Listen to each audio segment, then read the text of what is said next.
Aujourd'hui, pour la newsletter du jeudi 27 mai, je suis avec le Père Pierre Morin qui va vous parler de la fête de la Trinité. Bonjour Père Pierre. Bonjour Jean-Marcelin, bonjour à tous.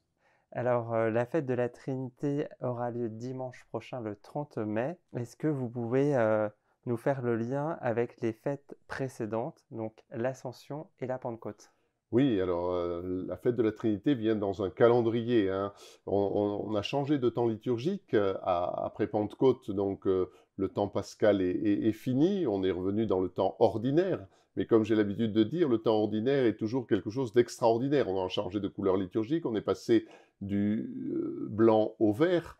Et il se trouve que les dimanches qui suivent, on retrouve des fêtes.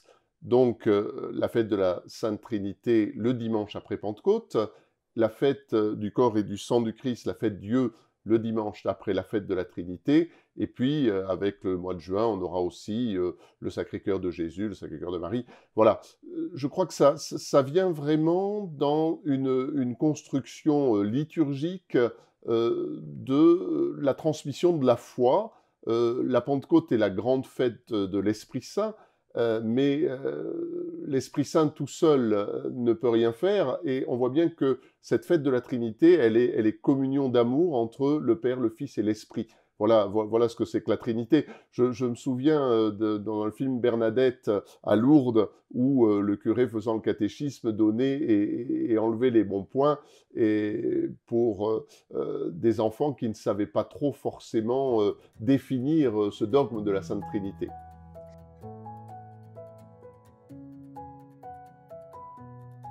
Alors, d'abord, la première chose qui nous parle de la Trinité, c'est le signe de la croix. Un beau signe de la croix, au nom du Père et du Fils et du Saint-Esprit. Eh bien là, on a résumé le cœur de notre foi. La Trinité, c'est ça, c'est se dire au nom de qui on est rassemblé. Et Dieu est à la fois un et à la fois trois. C'est ça, hein, trois en un.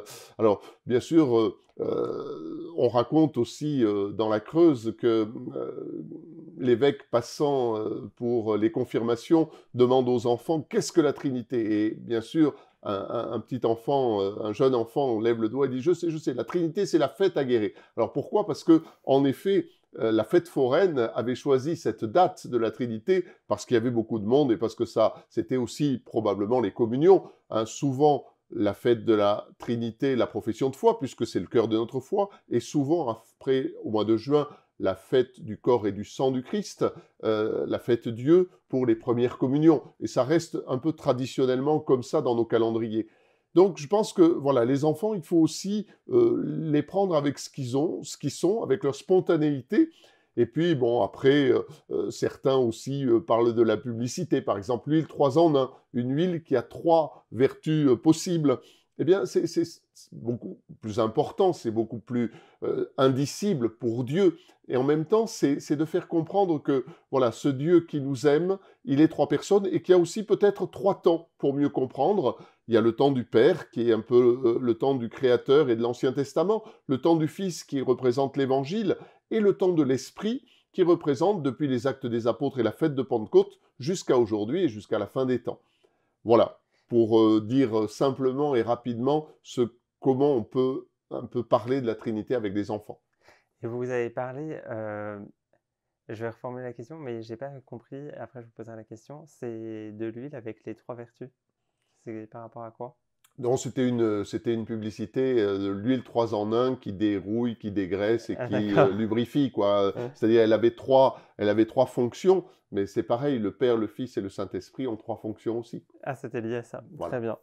Alors, après la fête de la Pentecôte aura lieu la fête Dieu. Voilà, expliquez-nous, la suite, des fêtes pendant ce mois de juin. Oui, alors la fête Dieu ou fête du corps et du sang du Christ, comme je le disais à l'instant, on la rattache beaucoup à la première des communions. Hein.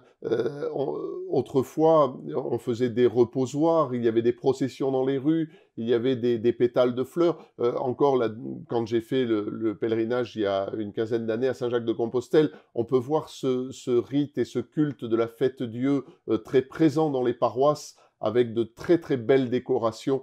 rien n'est trop beau pour Dieu, quoi. Et comme le corps et le sang du Christ, c'est-à-dire la communion, l'Eucharistie qu'on vit tous les dimanches, eh ben, il y a un dimanche plus solennel dans l'année pour vivre l'Eucharistie, c'est celui de la fête du corps et du sang du Christ. Pouvez-vous nous donner des nouvelles concernant les nominations? Oui, alors je parlais dans l'édito du Sillon, vous le verrez que les cerises du cerisier de l'évêché commencent à être mûres et on peut dire qu'elles sont mûres maintenant et que la première récolte est là et qu'à partir du mardi 1er juin, eh bien, vous trouverez les nominations pour septembre 2021.